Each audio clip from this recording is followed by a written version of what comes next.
Hello, this is our second discussion post. The first article I read for this assignment was called A Black Theology of Liberation. It was an interesting topic to me because of the movements going on in the United States right now, such as the Black Lives Matter movement and the controversy over critical race theory in education, the rise of white supremacy and racism. It is important when studying Christianity to understand its relevance in today's world. In the onset of his article, he discusses Christian theology as a theology of the oppressed.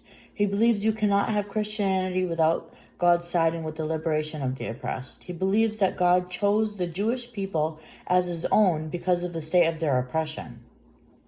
Jesus came for the poor and the oppressed. He believes that God's righteousness is not some abstract concept, but is shown through his action in the world in liberating the oppressed. He believes we must make decisions about God's work and about God's fight against evil. He believes that white theology has primarily been theology of the oppressor that oppresses black people. He believes black theology is in line with God's theology, and white theology is the theology of the Antichrist. He believes that God is not colorblind in a world where race is the dividing factor between oppressor and oppressed. He states the extermination of Amerindians, the persecution of the Jews, the oppression of Mexican Americans, and every other conceivable inhumanity done in the name of God and country. These brutalities can be observed in terms of white America's inability to recognize humanity in persons of color. If the oppressed of this land want to challenge the oppressor character of white society, they must begin by affirming their identity in terms of reality that is anti-white. He states, Black theology seeks to analyze the satanic nature of whiteness, and by doing so preparing all non-whites to revolutionary action. I was following his logic until these statements that made being white a symbol of Antichrist and Satanism.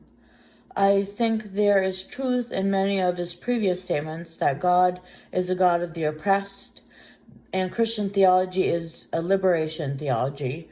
I also agree that the black church has been a beacon of truth in the church, while the white theology often supported oppression throughout history. However, it is not all whites, and Christianity belongs to the whole world.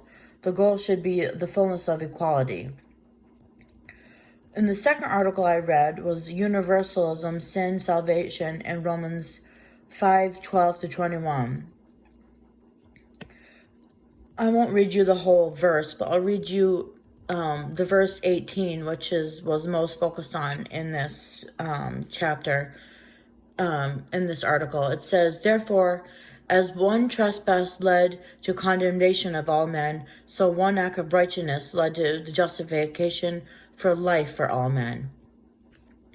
The problem with this passage is that it almost implies absolute universalism, that one man's sin in Adam caused universal condemnation, and Jesus' one act of righteousness caused universal salvation.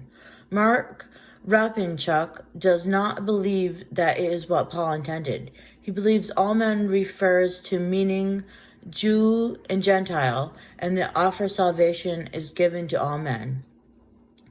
The third article I looked at looks at the classic tests of theology. Theology began as a personal reflection of biblical passages and what they meant to the individual reflecting on them, and it wasn't until the 12th century that the study of Scripture became a science. Gustav Gutierrez discusses how the understanding of the Bible centered on charity is a new understanding that has made the understanding of the Bible more biblical.